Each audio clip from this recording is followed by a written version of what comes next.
everyone. Welcome to the Ashley Barlow Company podcast. I'm Ashley Barlow, your host. If you are a parent, a teacher, or someone who works at a school, or you're a community member, a volunteer, or a staff member at an organization that supports people with special education plans, a coach, a tutor, or even a grandparent, you're in the right place. Sit back with an ice cold glass of lemonade, put on your walking shoes and grab some headphones, roll down the windows and cruise. Ready, set, go. Educate, advocate, collaborate. Welcome back to the Special Education Advocacy Podcast with Ashley Barlow. I'm Ashley Barlow, and I'm so happy you're here. This is episode 3, our third and final episode in the big Bertha of a podcast with Daphne Corder on dyslexia. We have gone all the way through a kind of primer on dyslexia, what it is, how it occurs, good description of dyslexia. Then we've talked about comorbidities, things that happen that oftentimes come with dyslexia, like dysgraphia, dyscalculia, ADHD, etc. And today we get into the meat of the title of Daphne's presentation, which is called, How Do I Know If They're Doing It Right? So Dyslexia Intervention, what are the best interventions? What do they look like? How are they supposed to be implemented? How can I find that information out? And what do I do if they aren't doing it correctly? This is the information that people want, that people need. So tune in. We're starting right off the bat with some really good information from Daphne. I hope this is super helpful. Okay, so let's carry on then, Daphne, and talk about remediation. This is like what people are here for. So, is dyslexia difficult to remediate? Well, the answer's in our next slide. Teaching reading is like rocket science. So Louisa Moats, who's very well known in this world, wrote a great article about it. It really is retraining the brain.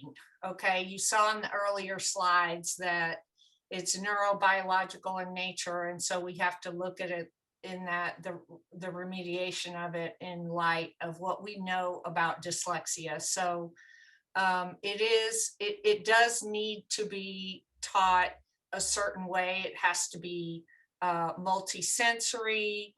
It builds upon itself. It goes from smaller, easier concepts to more complex concepts. So they all have to build one upon another in order to really see the progress. I love that. It's rocket science. Okay. I know. So here's the big question.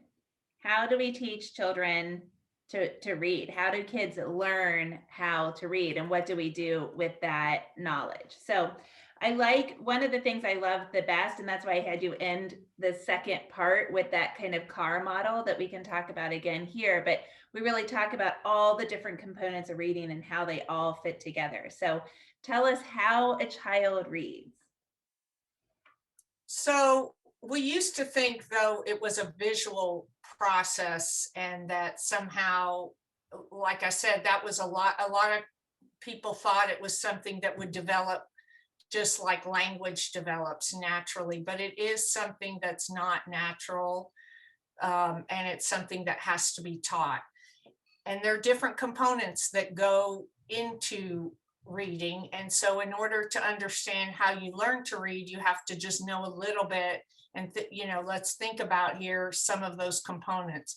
So first, we have the actual phonology, the sound system, what we're hearing, orthography, which is the writing system, morphology, the meaning of parts of words, semantics, the relationships among the words, syntax, the structure, grammar, pragmatics, the use and interpretation of language, and discourse, the organization of language.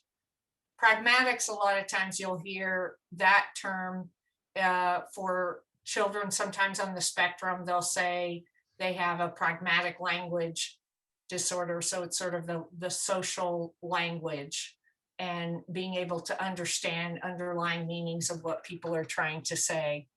And advocate for themselves as well, Right, I right. think. So then when we So, put all those things together, what's that mean about a skilled reader versus an unskilled reader? okay, so a skilled reader is going to, because we know that it's not natural, right? We know that we have got to explicitly teach it. And so a skilled reader is someone who's going to recognize words very easily, and they don't have to rely on the content. They're not looking back at pictures all the time to try and guess what's going on in the story. They're going to decode the words very effectively, very efficiently. If someone's a poor reader, they're not going to recognize the words very easily. They're going to have to look around a lot to see what's going on, especially when it's those picture books when they're young. They're trying to guess at what is going on in the story by looking at the pictures. They're going to have poor phonemic awareness, so they're going to struggle to decode words, and they're often going to guess words by either what the context is or by words that look similar.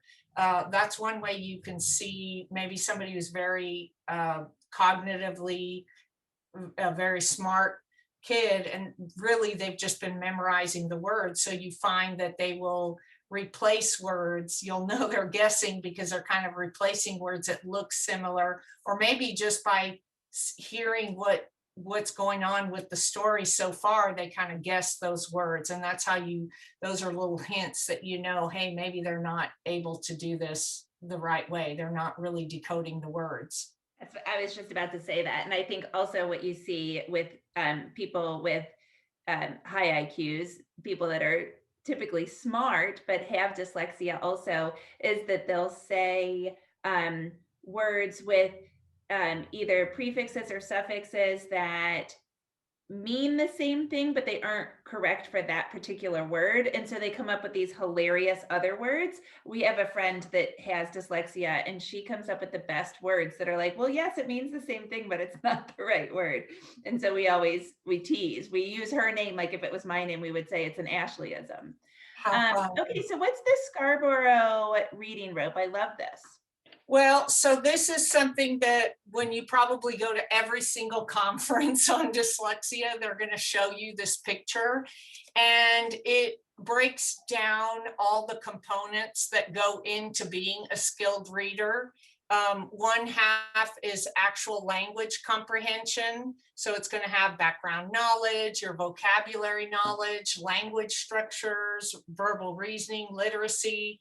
That's one half of being a skilled reader, right? You've got to be able to know the language, the vocabulary, all that. And the other part is the word recognition. And so you have that phonological awareness, the decoding, spelling, sight word recognition. So all of these things go into being a skilled reader. You have to be competent in all of those areas in order to have the twine twisting like it has here and have it completely into that rope. I will tell you, you may see some other, there's always a lot of research and different professionals out there, and some have kind of introduced that maybe there's other components that might go in there, but that is the most popular one that you'll see. And it really, the reason I have it here is to let you know that it's going to lead to our conversation later that shows that, hey, look, you can't just measure one thing. You might measure one part of the rope and it looks good and they're strong in it, and yet there's still a lot more components that go into it to make sure that you're reading fluently. Right. And what I love about the rope when I explain it to clients is I think it's a lot like the puzzle pieces of autism. Those puzzle pieces have, they each have a different pattern. And then there's like parts of the puzzle pieces within themselves that actually fit together. And that's how this reading piece is, right? So a rope is made up of several smaller ropes. So we twine together little fibers to make the strings, and then we braid the strings together, and then we're twisting two different strings together to make a rope. And so I love that this model kind of shows that they all have to come together in the same patterns and in something that's meaningful in order to make this rope design. And I think that's kind of the key, is just like your car analogy that you gave in part 2 that we're going to circle back to in a moment. I think they all have to go together in order to make something that is meaningful. And really, that kind of goes into this next slide of this language continuum, how everything kind of builds on itself in order to get to an ultimate outcome. So, walk us through that. So yes, this is another way to kind of show how all of these factors are intertwined. So you've got the listening, speaking, ultimate, going to reading, and then getting those thoughts and ideas on paper and going into writing. And we talk about a lot of the factors that have those skills that have to be strong in order to build and to be a fluent reader, fluent writer. So what I've done in this slide is show how if the listening, if there's a weakness there, executive functioning is also very much connected to a child's listening abilities. Oral language is in there too, receptive language. That's part of listening. It's how you're processing the information that comes in. So those are two things that can kind of affect that listening. It also goes into later that speaking, phonological processing, how you're getting your thoughts out. That's why I said a lot of children with oral language issues, if you have a child out there that is already getting speech therapy and you have this, history of dyslexia, you start seeing things, that's where, that those are little red flags that can tell you really want to watch out for that. Then you've got that processing speed. Do you have a Ferrari engine or, a much slower one? And so that also will affect sort of that processing of getting information in, how long it takes you to process it, or even in your mind, sort of having those words in your head and getting them out. Orthographic processing, again, like seeing that information in your head. When we say, when you certain words have pictures along with it, like a tree is something where you're hearing the word, you're seeing the word, but then there's also a picture along with it. Sometimes, the word "and" doesn't really have a picture along with it. It's just the words and the sounds that it makes when you're saying that word. So all of that goes into the building blocks of reading, and of course then ultimate writing. A lot of times when people talk about dyslexia or dysgraphia, they'll say that oh well, we have computers and we can type things out, it doesn't really matter. Now there's just so much research to say no, actually it really does matter. All of those things are connected, and so it's all a language. And so that's why I kind of have that And it's this slide in here. This process where we have to build upon the listening skills in order to get to that eventual ability to write. So all of that leads to then the science of reading. What do we know about reading? Okay, so this is a phrase y'all are going to hear a lot about. You're going to hear the key words in dyslexia, or even in all the literacy conversations about struggling readers. You're going to hear the word science of reading. In fact, there's even a lot of Facebook groups now. It's kind of spread across the country. There are teachers that have talked about started Facebook groups that say, what I didn't know about the science of reading, or they have science of reading Facebook groups, and they're talking amongst each other about, what type of program they were taught, on how to work with kids. You will hear maybe some other phrases like balanced literacy or whole language. You may hear about the name Lucy Calkins. Lucy Calkins was a researcher that was behind that whole language and said, kids learn if they're just exposed, if we keep reading to them, and we're exposing them to it over and over again, then they're going to get it. And if we the kids that aren't reading well, it's because it wasn't really exposed to them. But really the research has shown the opposite. Number one, of course, like I said, we know now with all these functional MRIs that it is something that's neurobiological. We also know that even with kids, if that were true, that only children that weren't exposed to language had trouble reading, how does it explain those children who are exposed to a lot of language and still don't know how to read? But this is a lot of money. There is a lot of money in the world of publishing, and they're selling these programs to school districts to use as their reading programs, and they're not based in this science of reading.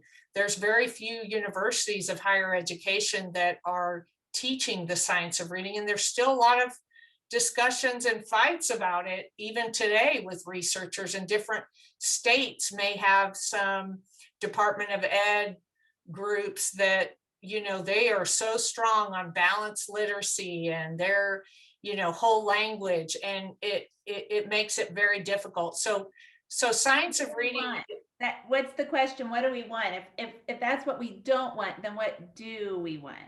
Right. So what we want, the science of reading is going to be delivered using structured literacy. So that's what you want to use with all children, but especially with children with dyslexia. So it's going to have all of that phonology, sound symbol association, syllable instruction, morphology, syntax, semantics. So again, this is the way that dyslexic children should learn to read. It's going to be explicit instruction, systematic, cumulative, and diagnostic teaching. So that teacher's going to be skilled. She's going to understand it. She's going to start with, simple concepts and build upon it, and always circling back to see that we've got the foundation. Does the child understand the basic sound symbol association, all the phonics? That's part of it. That's the beginning. And then it builds and builds. You don't want it, think of like a Jenga, you don't want to have any holes in it. You want it to build. And I mean, it's a great example. Yeah. And diagnostic in the way that we teach it, because data drives instruction. So we're going to go back and we're going to look to see, okay, did that work? If it did, great. Now let's build upon that cumulatively. If it didn't work, then we need to circle back and hit it in some different manner before we build upon it. And that's, one of the strong keys to this. So it's not just research based. I love this slide. It's not just research based, is it? It's systemic and it's cumulative. Right. And it's going to be systematic, explicit instruction. So that's what you want to be hearing. They're actually teaching you. They're not just assuming you're going to somehow through osmosis pick up reading by just being exposed to it. Now, should you be reading to children? Of course you should. And that's how you gain knowledge and background knowledge. But remember that rope, that is only one part of it. You still have to teach explicitly all of the components of reading, and the programs that they use, we really need to have it evidence-based, not research-based. If you will see that a lot, guys, please start noticing it. Research-based is not the same as evidence-based. I mean, Cosmo does research on, teenage women and dating and stuff all the time. I wouldn't be basing, school curriculum on something like that. So it's got to be evidence-based. It's something that actually they researched it and they found that it worked.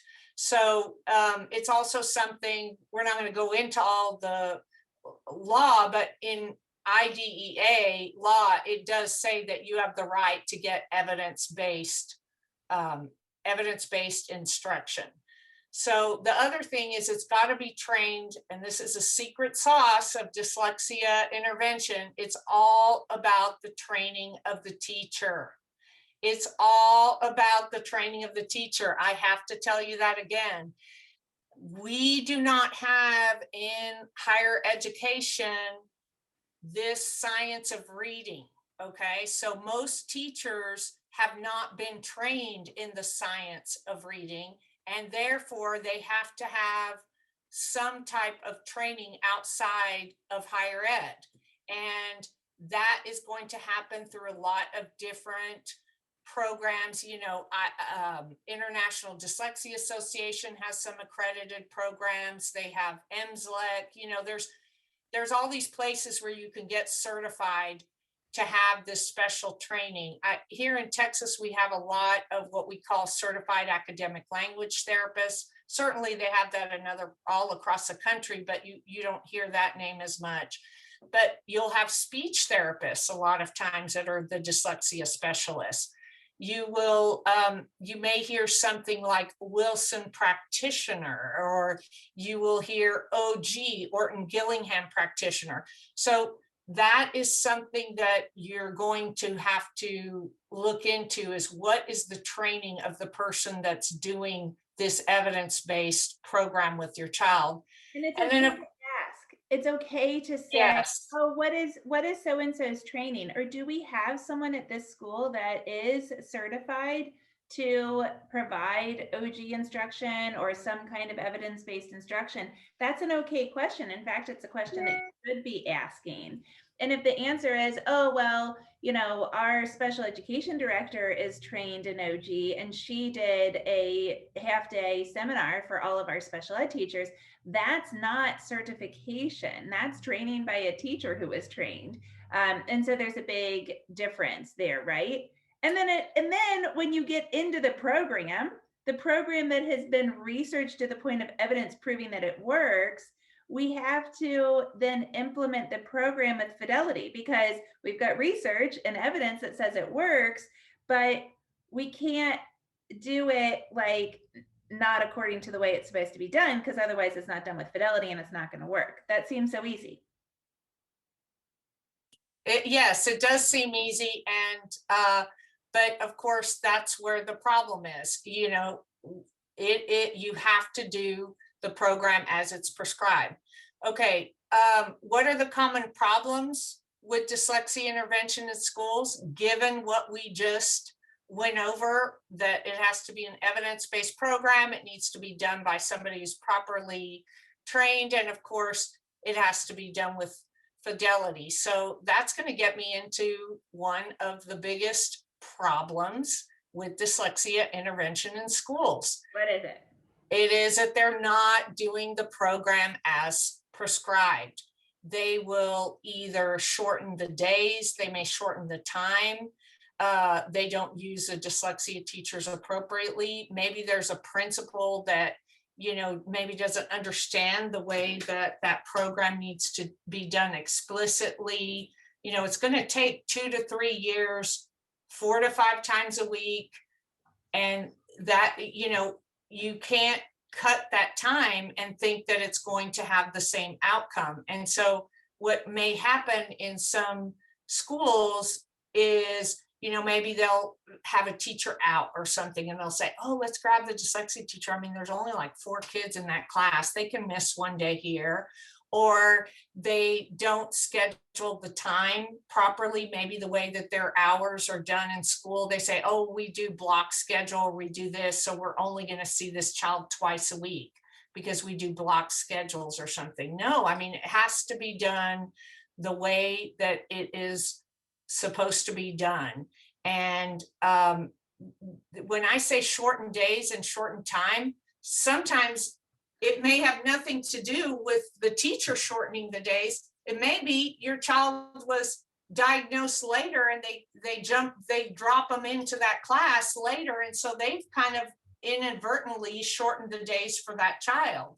And we'll get into that part too, but it does need to be done in the order, with the fidelity as it's prescribed. One thing I have parents do, and I did this one time with a mom, I said, ask your child if let's say Miss Smith is the dyslexia teacher, kind of get a calendar out and say, oh, did you see Miss Smith today? what was a class like? Boy, you'll learn so much from your kids if you talk to them about their classes. Oh no, Miss Smith's been out. Oh no, we, Yeah. we never get started. So and so was really in trouble today, and we had to blah blah blah. I mean, guys, you can do this not just with your dyslexia intervention, but any of the intervention, and that will tell you a lot about what's going on in Oh, it class. tells you a lot. I was thinking about this before we came on today, and I was thinking we're kind of all like armchair scientists right now in the middle of the COVID-19 pandemic. And so we all think we know about the vaccines, and we've all seen how these vaccines came to be developed, how the protocols came to be developed. We understand that they have to be kept at a certain temperature, they have to be given a certain number of days apart, they have to and if they aren't given a certain number of days apart, because we do it like England did it, what England did was they said, we're going to give everybody a first dose, and then the second doses might be a little bit later than what's prescribed, but we think that still gives you whatever percent of efficacy as opposed to the 92 or 93% of efficacy. This is very much the same way. We have data that says, okay, if we give this kind of instruction 30 minutes per day, 4 days per week, we're going to have this kind of increase in result. But if we only do it 20 minutes per day, 2 times per week, and they're separated by 3 days in between, then we're going to have this kind of result, which is going to be not as good. And so what I encourage you to do is, if you identify a problem like that, using the strategies that Daphne just talked about, that you hop on the company's websites and you look and you say, okay, what does research say about doing, for example, Wilson or Barton or Orton-Gillingham at this level, at this amount of time, or with these breaks or whatever. There's probably going to be research that shows that. And so that kind of, your next slide, Daphne, says, why is fidelity so important? And you've got a science example also. Oh, Yes, I have somebody in an emergency room, and it has a quote, "I didn't think it would matter if I just took my pills once a week." I mean, you wouldn't go to your doctor and, if your blood pressure medicine, you wouldn't just take that once a week and expect to have, the outcomes that your doctor has for you. And that's the same thing with dyslexia intervention.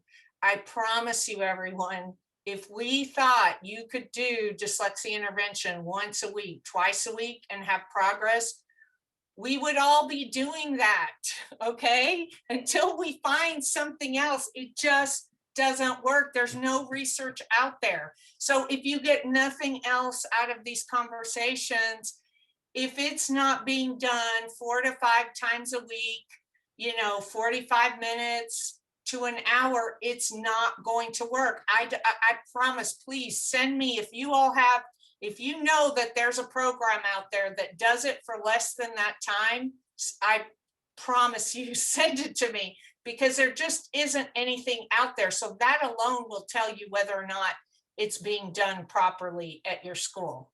yeah. Okay, the other problem. Yeah, give it to us. The other problem is that the school might offer a program that's not appropriate for the specific needs of your child. So again, with the medical analogy, you may have, an upset stomach, and so Tums might be good for that, but you could have an ulcer. Would Tums be good for that? No. And that's the same thing with dyslexia intervention. The solution depends on what the individual issues are with your child. And so what happens in a lot of schools is they purchased one program, okay? So they just have, Wilson, or they only have Barton. And I'm going to get into those programs in a little bit.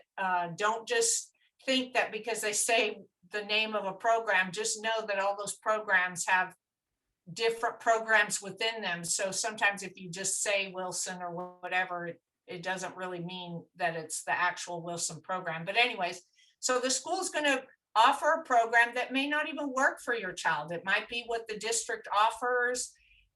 Maybe they don't have a teacher trained in that. And the last reason that they might give you is that they just don't have the money or budget for that. But what you need to know is that they are not allowed to say, we don't have the money for that. Just like if you were to get, you know, if you went into the hospital and you needed an MRI or a CT scan and it was a lot of money, I mean, wouldn't that be crazy if they came back to you and say, you know what, we're not going to pay for that. That's really, this is too much and your child can't get chemo or your child can't get all this. No, I mean, we have federal laws that say that they have to give you a free and appropriate education, and they can't say that it's cost prohibitive.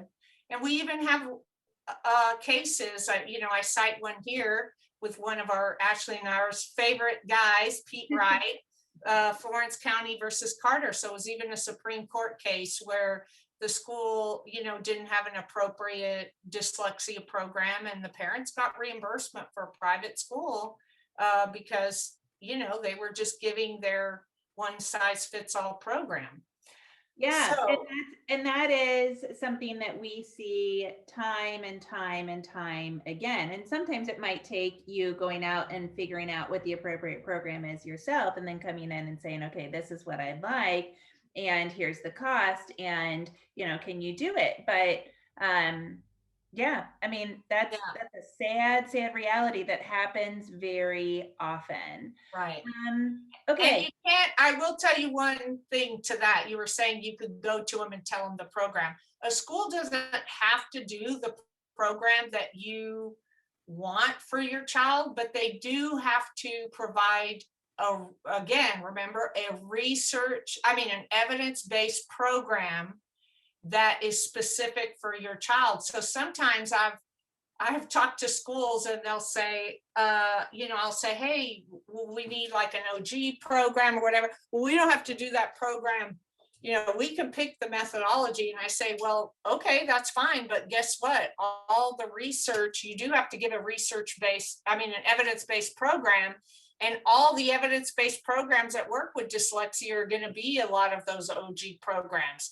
So, they have to end up giving it anyways. I'm sorry? And the child has to show progress, Right. And they have to show progress. right, appropriate progress. Right. So then another problem that you've got is when we don't have that cumulative effect. We talked about the cumulative effect, and sometimes teachers kind of I call it conveyor belt teaching, when they say, okay, we've done this, now we move on to this, and we did that, now we move on to that, and then we did this and we didn't move on to that. And I'll tell you, I have noticed this in my as a remote kind of teacher to my child, in that one of the things he does is this online program, and it just goes from here to here to here to here to here. And I've said time and time again, man, if I had a felt board and I could work on it this way, and if I had these manipulatives, letter tiles or whatever, I could work on it this way. And so I've made all these materials to go back and hammer in concepts or review the concepts again. But so often teachers, even with the materials that they have, will just kind of put them on a conveyor belt and say, okay, we did SHTHWH and whatever the other H, I lost track, but we did the H brothers. Now we're moving on to whatever else. And Right. we don't circle back to make sure that a child understood the concept and that we're ready to build on it. Right.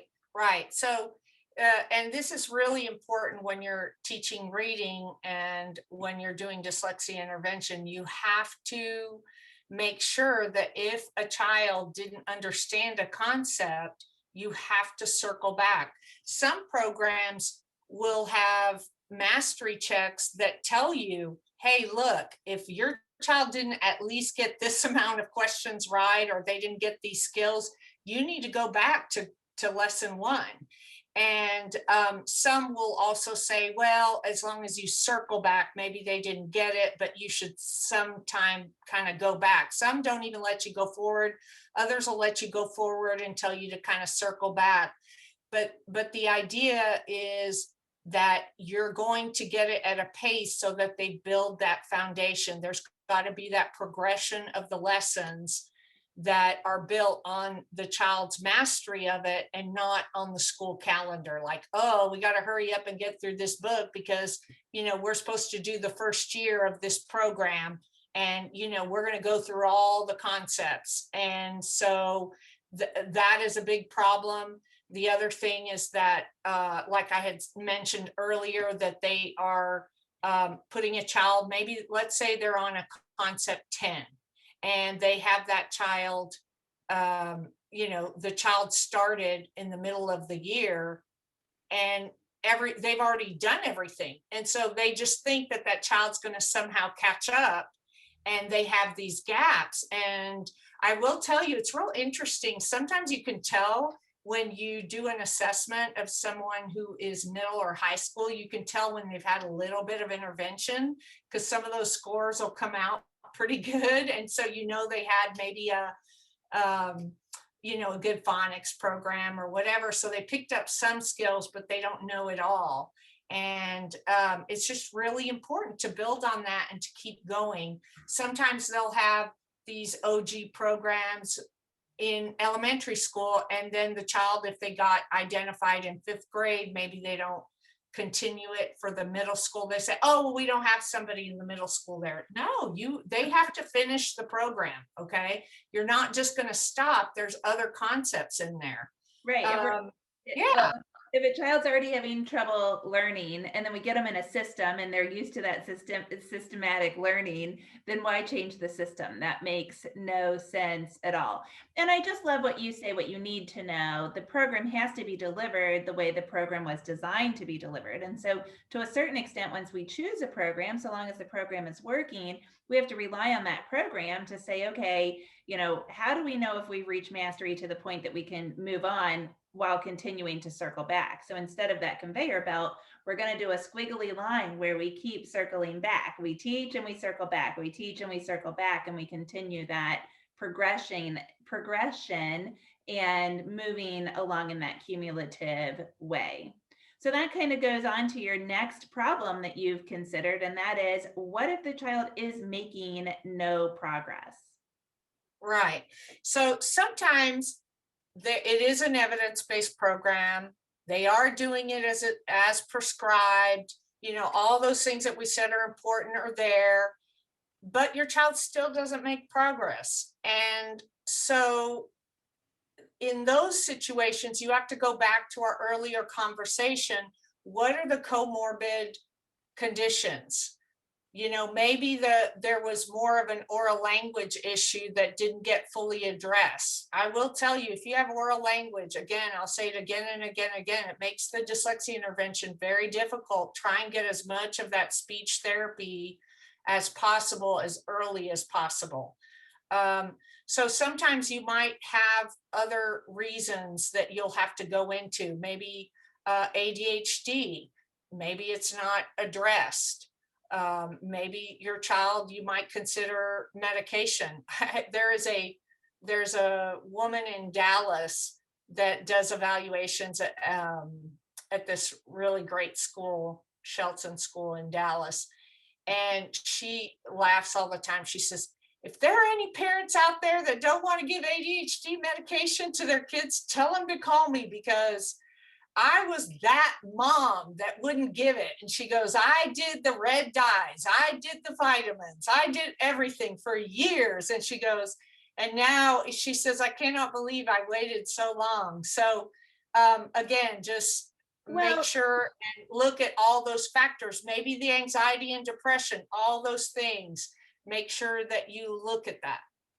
And if a child isn't making progress and it's because of some kind of comorbidity, then maybe the program needs to be implemented slightly differently. Because as you have indicated, if a child's not making progress and the program's being implemented with fidelity, then there's some kind of breakdown that's happening someplace else.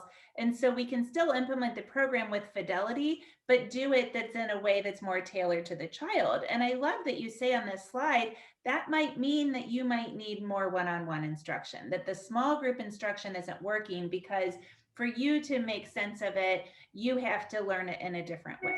So, like for my Right. son to learn, it's got to have a physical component. We've got to be throwing bean bags, jumping off of chairs. We've got to be moving and getting a lot of sensory input. And so that he has worked before. He doesn't have dyslexia. He has Down syndrome and a cognitive impairment and lots of language impediments along the way. And so when we work with dyslexia consultants, they tend to want him to sit in his chair and just listen. And I say, oh, well, we can still implement your program with fidelity, but we've got to then structure it in a way that also meets the way that he learns. And that, quite frankly, I agree with what you've said in this slide, has to be done in a one-on-one environment, Right. because to find another person that's just like Jack is, nearly nearly impossible. Right. So Um, you're changing the pacing, you're modifying, you still have the fidelity, but you're modifying it to fit the specific needs of that child. So maybe you're breaking up the lessons. If they're supposed to be 45 minutes and your child can only do 20, you're going to go at a different pace. So basically, you may need to slow down in some areas that you're having more problems with, and then you could speed up maybe in other areas that you've already, have mastery of. And so it's that secret sauce of having that teacher being able to say, you know what, I think they got this, or, ooh, this is a topic they're really not understanding. I'm not going to change programs, but maybe I'm going to add to and supplement with another program to get this concept down. And I will tell you that all of this information, maybe if you're a parent out there and you're going, oh my gosh, how am I even going to how am I going to do this? How do I know? Sometimes you might consider, even if you can't, um, you know, pull your child out, maybe the schools say no to the one-on-one and you don't know what's going on, but it doesn't seem to be working. Sometimes hiring somebody just once a semester, once or twice, hire somebody that doesn't even work for the school, that is a really skilled dyslexia teacher and specialist, and say, will you take a look? I need a second opinion. Give me just a 1 hour read with them. I mean, obviously, you all know that you get an independent educational evaluation. So for those big evaluations, the FIEs that they do, you do have the right to get another opinion, that independent evaluation. But what I'm talking about is much smaller. You're paying somebody for an hour or two of intervention to try and check in and tell you what might be going on with your child. That's a great, it's the check-ins. yeah, Yeah, it's I the mean, I think check-ins. the nice check-ins, and I agree that that's a good strategy if you can afford it and if that's accessible and you can find the right person and all of those things. Yeah. And like I said, if you don't have to do it that often, you just don't want to find out at the end of it that it didn't work for your child. And sometimes the progress that they show you, and we'll be going into that, makes you think that it might be working, but it really isn't. So So um, I want to talk about, at the beginning of this, the very first disclaimer that you gave was, I don't think any of this is happening because teachers or schools are bad people or, kind of want to buck the system. I really think that this is kind of there's a bigger why behind it, and it's kind of faultless. The school isn't at fault for this. And so why do you think that dyslexia interventions are oftentimes done improperly? I think one of the biggest reasons is that they just don't know. They don't know about the science of reading. They don't know maybe about the law that says every child is supposed to get a free and appropriate education at again, no cost, so that money can't be an issue. I think that the system is so big that even if you did find one teacher or one principal that knew the science of reading, knew what needed to be done, would like to get all these programs in their schools, they don't have enough power to change it. that's where that partnership is going to come in with parents. If you do have a principal or a teacher like that, certainly use your voice to try and get changes in your district. I certainly, I have done that and had some success, but then I also have some other friends and parents that have done that, and there's pushback about it. But just know that, even if you do have that one teacher that's on your side and you're not as worried about it, you should worry about it, because you might have a good teacher one year and then they pull it the next. So, it's just really big. It's really broken. We need to change it.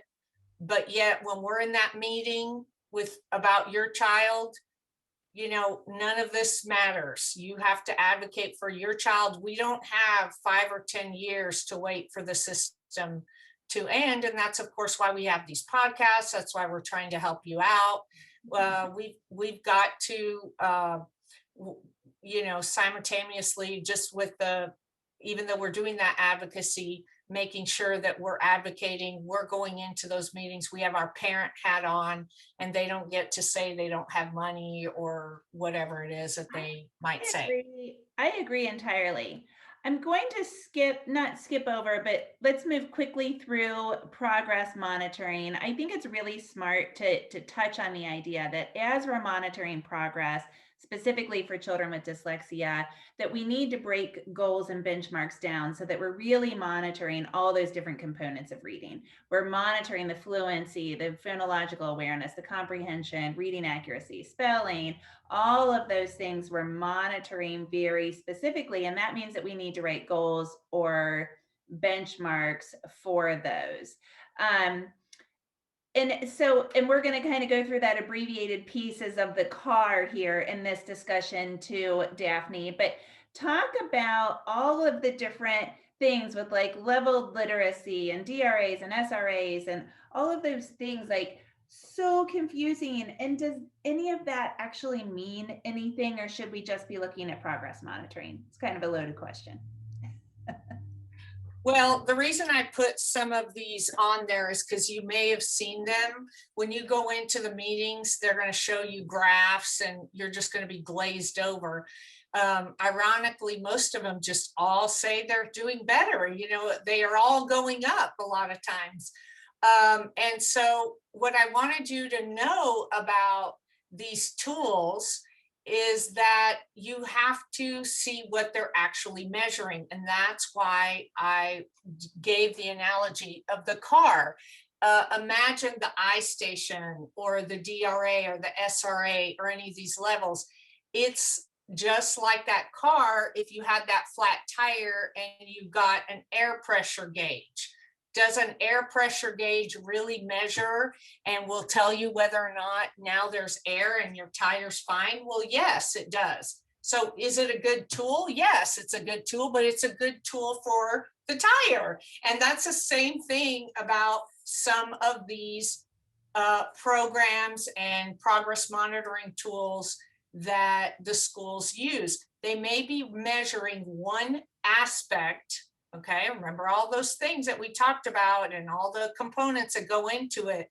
They're measuring one part that goes into reading. And so if your child has no problem with that area, then, it's not that it was wrong of them to use that. It's just not an area that you ever had as a concern. You want to measure the areas that they specifically have an issue with. And so when you see those reports that the school gives you, you want to ask, what is this test measuring? Because it's not going to just be, there's one test that's going to measure every little thing in reading. They might try and do it, but again, if you just combine all those scores, they might come out as average. And you might also want to talk about environment, because a lot of these are done technologically. And so they're done, only on Tuesdays at 2:00 when we're in the computer lab, or only on the computer, only on an iPad, that sort of thing. And so sometimes we're also thinking about like fine motor skills of actually working the mouse, for younger kids and that kind of thing. Are they assisted? Are they not assisted? That kind of thing. So a lot of times environmental factors will come into these. And I've actually recommended that either I or a parent goes in and observes a child when taking some of these assessments to see where we are. Daphne, I want to skip over the next slide, which is super comprehensive, super helpful. It's a list of different reading tests and what they test, because I want to get to kind of the girth of what we should be monitoring. And these are our standardized tests, of course. But, we kind of went into the car model before, and I love that we're starting off with this car. So the car has a flat tire, a cracked windshield, and the engine needs oil. It's a jalopy. And so now we kind of translate that into dyslexia, right? So the cracked windshield, we're going to call fluency, and the oil, we're going to call comprehension, and the flat tire, we're going to call accuracy. So what if you could only pick one of those? What are you looking to monitor? What's the big thing that we want to make sure we've got? Well, one thing I would say is fluency. It doesn't mean you don't measure all the other things, but that one, I will say, in most of the IEPs, I always have an oral reading fluency goal. And the reason that I said if you could just pick one, fluency is really an important one, is because fluency is the best predictor of whether or not somebody is a skilled reader. There's so much research that shows that those two numbers are connected. And it makes sense if you think about it. If you're reading a passage and you're mispronouncing every word and you're getting it wrong and you're reading and you're stopping all the time, it's going to affect everything else, right? How are you going to understand what you're reading if it was so hard for you to get it all out? So that's what is really important. If you were to just measure comprehension, you might put that child, they say, oh, they didn't understand what they were reading. Oh, okay, well, we'll just give them this. We're just going to teach more vocabulary. They need to learn more of this. They need to learn, we're going to give them a program for comprehension. Well, what if they are not understanding it because they can't even read it well? That affects what kind of intervention you do. If their oral reading fluency is so bad and their comprehension, will first take care of the fluency, okay? Make sure they're able to decode those words. Now, again, if you do have it, this is probably about 80% maybe of the kids are going to have, if they're having a lot of the other issues, this is going to be a really good goal, a really good progress monitoring to check. But then I will say, again, remember how we were talking a lot about those kids that maybe got partially remediated? I see this a lot in high school, middle and high school kids that kind of had some dyslexia intervention. They could read really well, but they don't really understand it. And that's a scary thing. Yeah, and then it's kind of hard because it might not get diagnosed dyslexic. They might just be, say it's a comprehension, SLD, or they won't qualify because they don't have that phonological, they're reading fine. But for those kids, it's going to be, maybe they had some of that, but it wasn't really cemented. They're decoding, but they're not encoding. So it hasn't really solidified in their brains. And so, but for most kids, it's going to be that fluency. And of course, this slide just talks about how that's so important to being a skilled reader. It's going to predict a lot of that. Yeah, and I like your prediction points at the bottom. It highly correlates with reading comprehension. So, with the exception of the kiddos that you just described, it's probably going to be a good indicator of comprehension.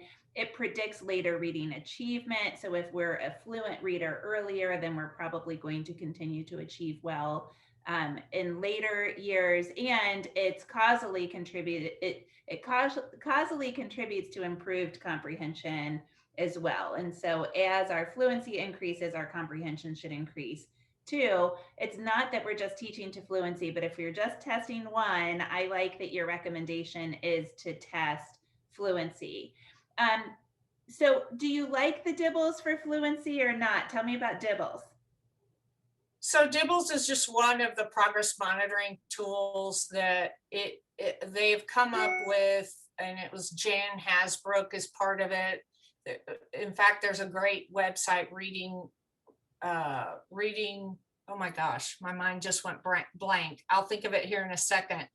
Reading Rockets, yes. They'll have information about how to measure fluency, a lot of good information on it. But the Dibbles is basically just having your child read a cold read, so it's something they haven't read before. They read it to you for 1 minute, and you just count how many errors they got wrong, subtract that. And of course, here are sort of the standards that will kind of tell you where your child should be reading, how many words per minute they should be reading, depending on what grade they are.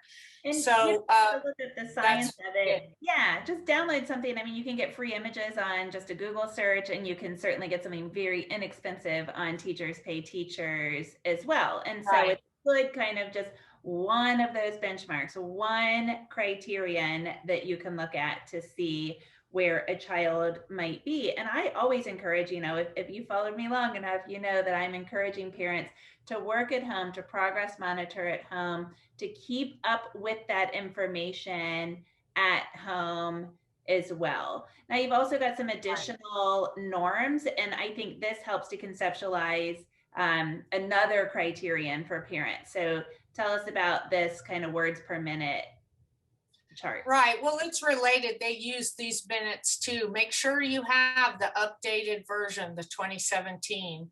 So it's, again, words correct per minute. I will tell you that you have to make sure that it's a cold read. So you're asking, if they're telling you, oh, look, he's reading, 84 words per minute or whatever, he's right on track. Well, make sure that whatever they're reading is actually grade level, okay? And so it's not Cat in the Hat, or War and Peace. It depends on what they're reading. Make sure it's grade level. But then also, not that they've read it 50 times. Well, of course they're going to read it fluently if they've been exposed to it many times. So you want to make sure that it's a cold read. And guys, you can do this at home. There's nothing more powerful than giving your child a grade level text. Get a book, something they haven't read that they should know how to read, and just record them reading it. And that'll tell you all you need to know about how they're doing in school. And so this next slide, this takes us to the last slide that we're going to talk about for today. If you remember one goal, like if you could have one idea, then it should be this one. And of course, this is kind of parenthetically for almost every child with dyslexia, but what do you love if you only get one goal? I would say, like, for example, I put Lauren will read blank. So you have to look up on that sheet, what should somebody be reading to have the beginning of the year, middle of the year, end of year. So you put that number there, words correct per minute. So it's correct. So you're not going to they may have done 84 words, but they got, 20 of them wrong. You want how many were actually correct. Cold read, that means they didn't read it 10 times. And grade level text. You could say grade level text. If somebody's really behind, that might be too high of a goal. Let's say somebody is in 7th grade and they're reading on a 3rd grade level. You might want to put their instructional level might be, 4th grade. And so you want them to go up maybe a year or 2 or whatever. So, but it should be grade level. I mean, the goal is to close the gap, not just make progress. So even if they are making progress, it should be more progress than they're normally going to make in a year. Because if your kid always goes up 1 year and everybody else does, you still have that gap. Right. And of course, this is all within the caveat of we would monitor progress on a lot of different things, as I kind of glossed over that slide. But if you're only monitoring on fluency, this would be it, and fluency could be a good indicator of progress generally across the board. So Daphne, I cannot thank you enough for joining me for this three-part really content-rich podcast. You wanted for me to put up this last slide, which I think is kind of a great what to do. And I'll just remind everybody that you've got a lot more slides at the end of your program. The slides are up on my website. And this comes with the big old apology of, sorry, the audio didn't work at the conference back in January. So why don't you wrap it up with this one last slide? Okay, so what you need to know about any program, like I said, any good program for dyslexia, if it's not being done 2 to 3 years, 45 minutes, an hour, about 4 to 5 days a week, it's probably not an evidence-based program, but you can always contact the publisher. All these programs, just because somebody says Wilson or Barton or whatever, sometimes they sell multiple different programs. Some might be, like Wilson has one that's called Foundations. Well, that's just for kindergartners. They're not going to do a Wilson, you don't want Foundations to be done for somebody that's in high school. So make sure you get the exact name of the program, call the publisher, get online. Sometimes they even tell you who's licensed. I know Wilson gives you a list of who actually went and got the training in your area that they can give you. So contact them, say, this is what my child's doing. What do you think? What should I be looking for? Make sure that you keep records and samples of all your child's work. If it isn't on paper, if you don't have the proof of it, it's like it didn't happen. So keep all your records, ask your child how things are going. And most importantly, go with your gut. If you see your child struggling, and something just doesn't seem right, go with it and keep looking and keep trying to get help.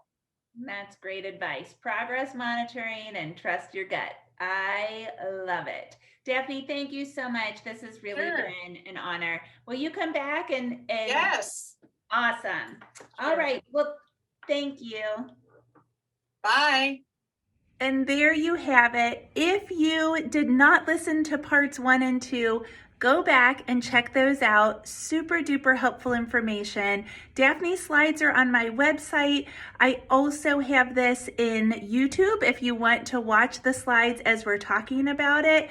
The presentation is live in YouTube just as the podcast. Next week we will switch gears and start talking about a different topic. I'm so happy to have had Daphne. This was a great solution to the fact that her presentation was not pitch perfect in our conference that we had in January, and I've loved the feedback that you have given me from this podcast as well. I'll see you next week, same time.